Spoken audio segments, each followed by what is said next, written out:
कृष्ण कृष्ण हरे हरे, हरे राम राम राम हरे हरे। ग्रंथराज श्रीमद् भगवद गीता पढ़ रहे हैं। श्रीमद् भगवद गीता यथारूप, अध्याय 2, श्लोक संख्या 32।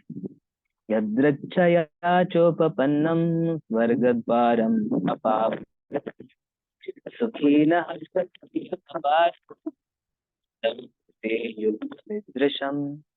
यदृच्छया चोपपन्नं स्वर्गद्वारम् अपावृतं सुखिनः क्षत्रियाः पार्थ लभन्ते युद्धमिदृशम्।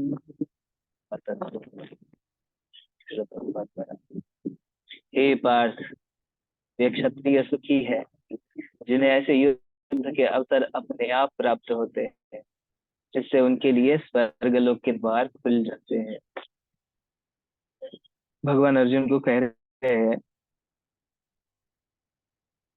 कि वास्तविकता में वो क्षत्रिय सुखी होते हैं जिन्हें युद्ध के अवसर प्राप्त होते हैं, जिससे अगर जीत गए तो कोई हानि नहीं है, जीत गए तो यहाँ पे सुख मिलेगा। अगर मर भी गए युद्ध में, स्वर्ग के द्वार खुल जाते हैं। तात्पर्य में श्रील प्रभुपाद बता रहे हैं कि विश्व के परम गुरु भगवान श्री कृष्ण अर्जुन की इस प्रवृत्ति की भर्त्सना करते हैं, जब वह कहता है कि उसे इस युद्ध में कुछ भी तो लाभ नहीं दिख रहा है, इससे नरक में शाश्वत वास करना होगा। अर्जुन द्वारा ऐसे वक्तव्य केवल अज्ञान जन्य थे। वह अपने स्वधर्म के आचरण में अहिंसक बनना चाह रहा था, किंतु एक क्षत्रिय के लिए युद्ध भूमि में स्थित होकर इस प्रकार अहिंसक बनना मूर्खों का दर्शन है। तो यहाँ श्रील प्रभुपाद जी तात्पर्य में बताते हैं कि अर्जुन जो पहले अध्याय में हमने देखा ना, अर्जुन तर्क लगा रहा था कि मैं युद्ध नहीं करूंगा, युद्ध से तो मुझे हानि ही हानि दिख रही है और इससे मुझे कितना सारा पाप लगेगा, मुझे अनगिनत समय तक नरक में यातनाएं भोगनी पड़ेंगी, तो इसलिए मैं युद्ध ही नहीं करूंगा, और वो बैठ गया था। श्रील प्रभुपाद कहते हैं कि भगवान श्री कृष्ण अर्जुन की इस प्रवृत्ति की ही भर्त्सना कर रहे हैं। वह कहता था ना कि मुझे इस युद्ध से कुछ भी लाभ नहीं दिख रहा है, मुझे नरक में शाश्वत वास करना होगा इसके लिए। लेकिन अर्जुन द्वारा ऐसे वक्तव्य केवल अज्ञान के कारण थे। वह अपने स्वधर्म के आचरण में अहिंसक बनना चाहता था, क्योंकि उसे स्वधर्म समझ में नहीं आया। लेकिन क्षत्रिय के लिए युद्ध भूमि में स्थित होकर इस प्रकार अहिंसक बनना मूर्खों का दर्शन है। तो वास्तविकता में फिर क्षत्रियों के लिए क्या धर्म है? तो व्यासदेव जी के जो पिताजी है पराशर मुनि, उन्होंने पराशर स्मृति में कहा है कि क्षत्रियो ही प्रजा रक्षन् शस्त्र पाणि प्रदंडयन् निर्जित्य पर सैन्यादि क्षितिम धर्मेण पाल्येत। का अर्थ क्या होता है? क्षत्रिय का धर्म है कि वह सभी क्लेशों से नागरिकों की रक्षा करे, इसलिए उसे शांति तथा व्यवस्था बनाए रखने के लिए हिंसा करनी पड़ती है। अतः उसे शत्रु राजाओं के सैनिकों को जीतकर धर्म पूर्वक संसार पर राज्य करना चाहिए। यदि सभी पक्षों पर विचार करें तो अर्जुन को युद्ध से विमुख होने का कोई कारण नहीं था। यदि वह शत्रुओं को जीतता है तो राज्य भोग करेगा, यदि वह युद्ध भूमि में मरता है तो स्वर्ग को जाएगा, जिसके द्वार उसके लिए खुले हुए हैं। युद्ध करने के लिए उसे दोनों ही तरह लाभ होगा। तो देखिए, क्षत्रिय का क्या काम बताया है? क्षत्रिय का धर्म है कि वह सभी क्लेशों से नागरिकों की रक्षा करे, और शांति और व्यवस्था बनाए रखने के लिए अगर हिंसा करनी भी पड़े तो हिंसा करे। वो वास्तविकता में श्रील प्रभुपाद बता रहे हैं, उनके लेक्चर में सुन रहा था, तो वहां पे श्रील प्रभुपाद कहते हैं कि हिंसा धर्म के आधार पे हो तो ही जायज है। ऐसा नहीं कि फिर किसी का स्वार्थ के कारण मुझे घुसपैठी करनी है, तो जैसे चीन घुसपैठी करता है भारत में, मुझे और ज्यादा जमीन चाहिए तो भारत की खिसका, या कोई भारत पाकिस्तान का युद्ध, ये मतलब लैंड एक्वायर करने के लिए, तो ये वाली युद्ध धर्म युद्ध नहीं है वास्तविकता में। धर्म युद्ध क्या कहते थे कि अगर कोई राजा व्यवस्थित सुशासन नहीं कर रहा है और उसकी प्रजा, क्योंकि राजा पे डिपेंड करता है प्रजा क्या करेगी। अगर राजा ही पापी दुराचारी हो तो सारी की सारी प्रजा पाप और दुराचार में लगी रहेगी।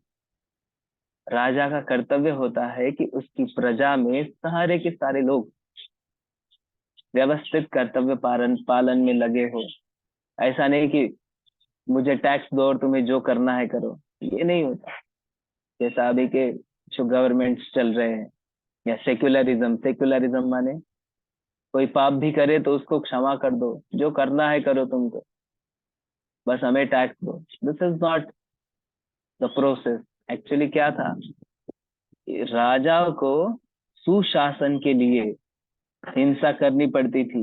ऐसा कहा जाता है कि अगर कोई चोरी करता है तो तुरंत उसके हाथ काट देने चाहिए, ऐसा प्रमाण है।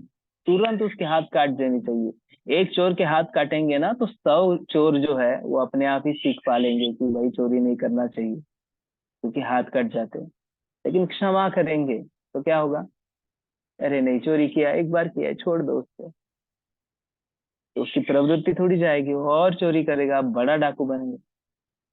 उसी प्रकार शास्त्रों में ऐसा वर्णन है कि कोई अगर हत्यारा है, पशु का भी हत्यारा क्यों ना हो, तो उसे तुरंत मृत्यु दंड देना चाहिए, ताकि दूसरा कोई प्रेरित ना हो मृत्यु किसी का हत्या करने के लिए। और जिसने ये हत्या की है उसको अगले जन्म में इसका फल भोगना पड़ता है, तो उसको अभी अगर ये फल दे देंगे राजा लोग, तो ये निकल जाएगा उस कर्म के बंधन से। इसलिए लॉ एंड ऑर्डर को बनाए रखने के लिए, शांति और व्यवस्था बनाए रखने के लिए हिंसा की आवश्यकता होती थी। और युद्ध भी किस आधार पे होते थे, अगर कोई राजा पापी है, दुराचारी है, तो उसकी प्रजा भी सुखी, प्रजा भी सुखी नहीं रह सकती। तो वास्तविकता में दूसरा राजा क्या करता था, उसकी उस पे आक्रमण करके उसकी प्रजा के सुशासन के लिए उसको हराता था। और यह युद्ध तो कैसे चल रहा था, सारे के सारे कौरव, ये दुर्योधन पूरा पापी दुराचारी व्यक्ति, उसने गलत करके जुए में उनकी पत्नी राज्य सब छीन लिया था। ये सब षड्यंत्र करके छीना था, तो वो पापी दुराचारी था। और उसका साथ देने वाले सारे के सारे राजा भी पापी दुराचारी थे, तो उनका नाश होना आवश्यक है, तभी राज्य सुव्यवस्था से चलेगा, शांति बनी रखे रहेगी और प्रजा सुखी होगी। तो इसलिए श्री कृष्ण ने यह युद्ध को नियोजित किया था। तो यह युद्ध वास्तविकता में धर्म युद्ध था। धर्म युद्ध में जो आतताई है, जो दुराचारी है, उनका संहार करना क्षत्रिय का परम कर्तव्य है।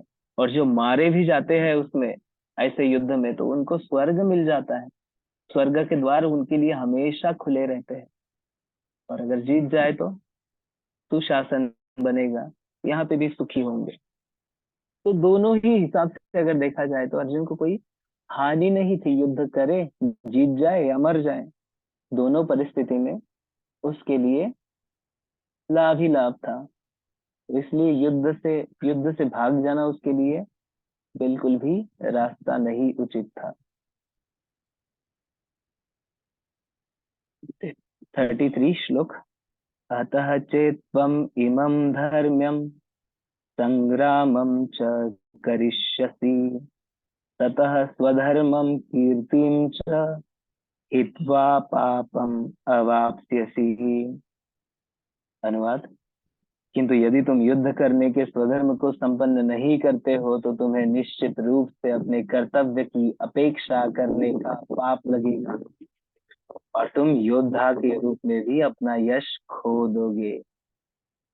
अगर तुम युद्ध करने के अपने स्वधर्म से भाग जाओगे, क्षत्रिय होने के नाते युद्ध करना तुम्हारा स्वधर्म है, और इसको संपन्न नहीं करोगे तो क्या होगा?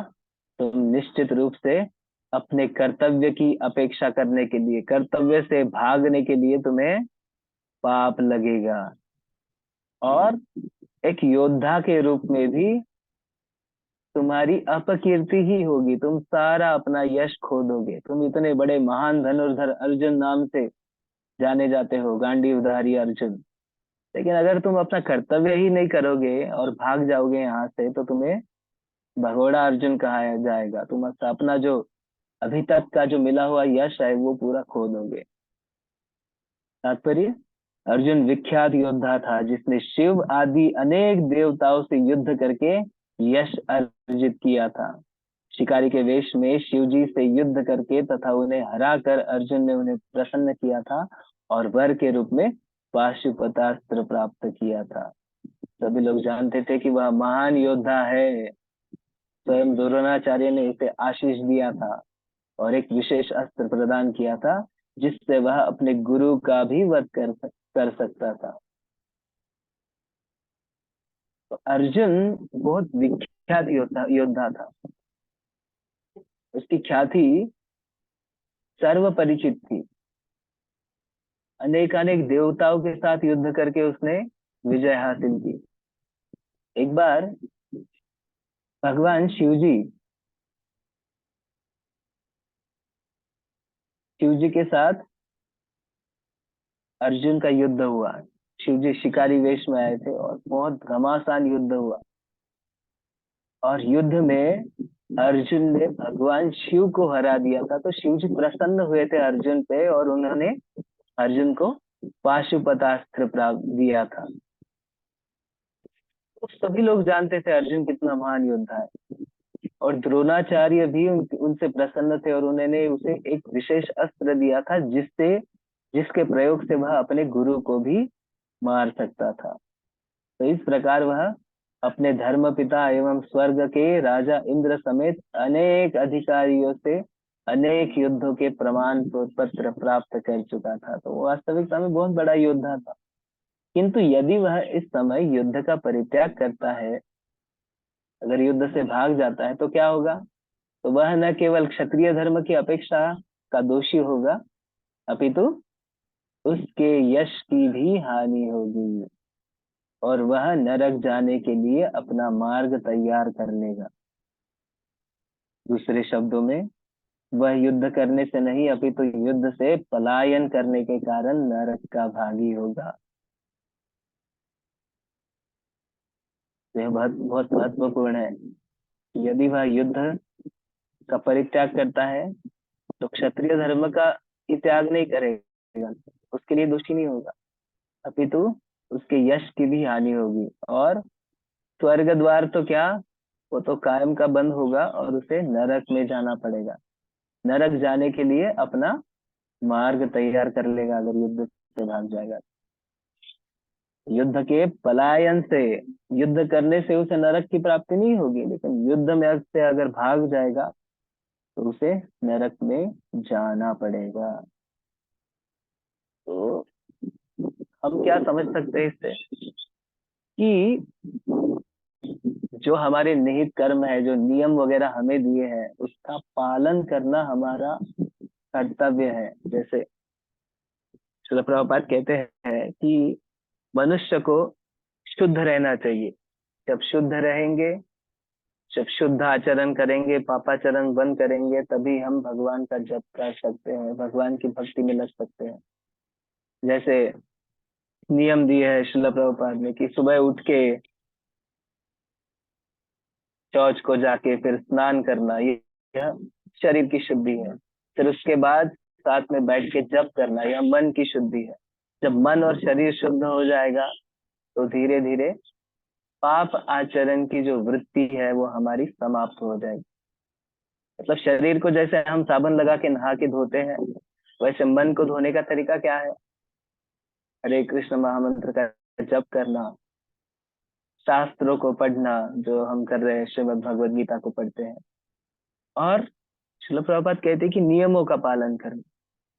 जो 4 नियम हमें बताए गए हैं, मांसाहार नहीं करना,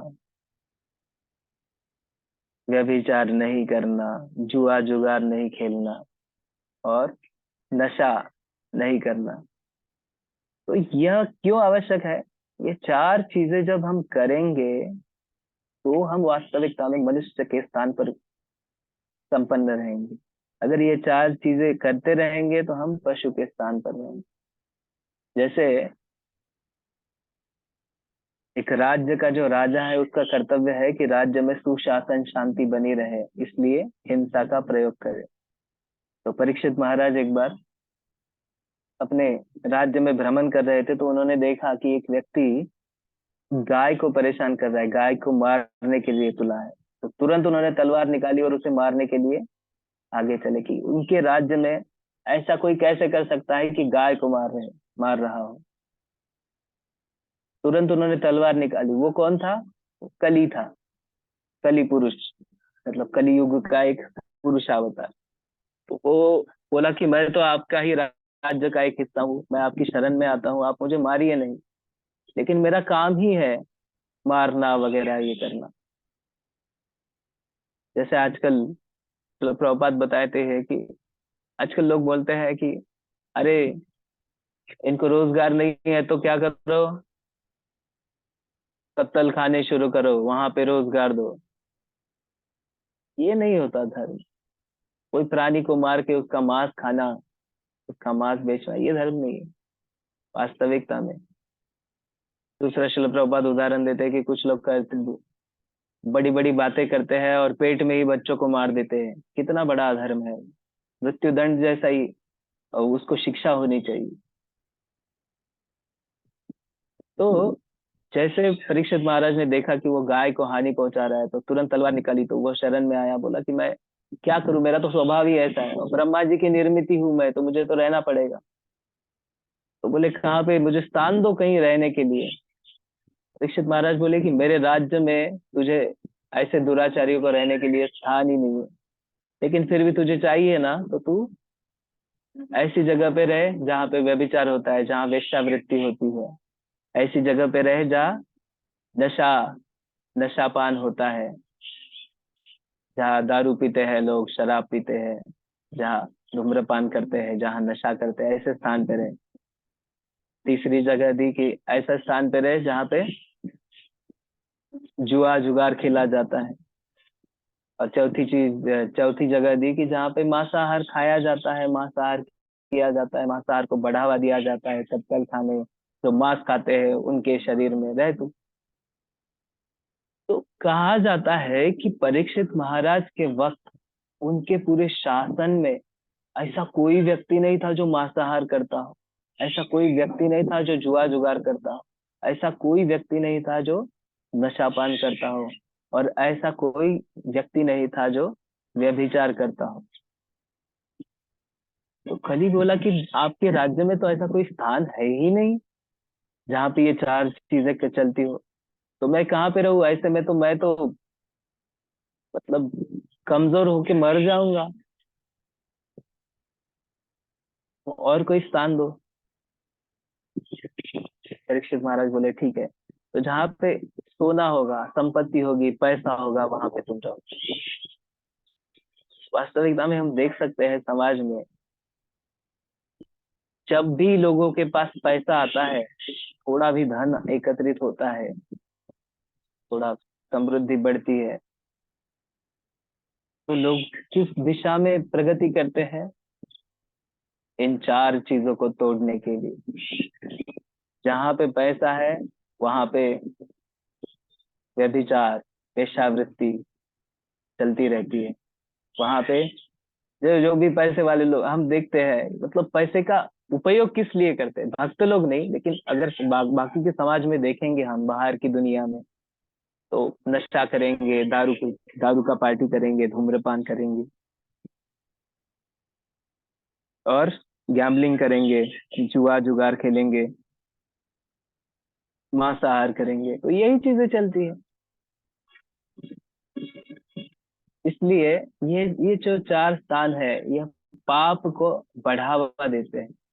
और जब तक पाप रहेगा तब तक हम भगवत भक्ति नहीं कर सकते, या हमारा आचरण भी शुद्ध नहीं कर सकते। तो इसलिए ये जो नियम हमें दिए हैं उसका पालन करना हमारा कर्तव्य है।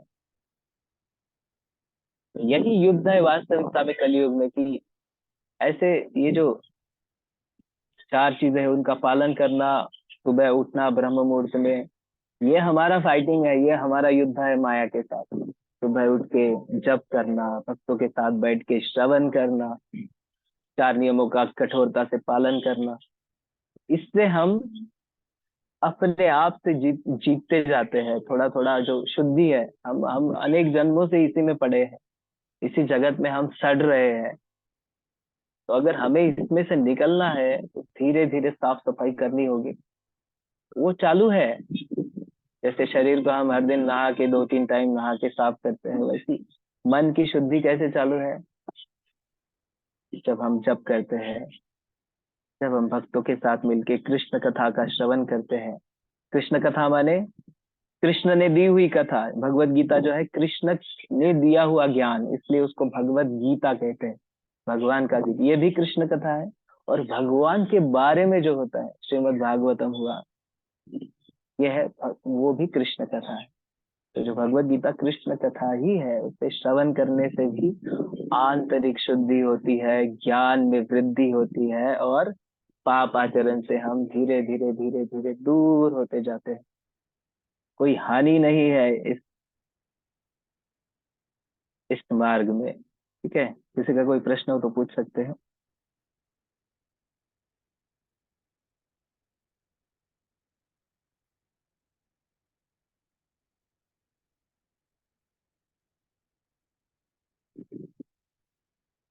नहीं तो रुकते हैं हम। जगत गुरु श्रील प्रभुपाद की जय, अनंत कोटि वैष्णव वृंद की जय, निताई गौर प्रेमानंदे, हरि हरि बोल।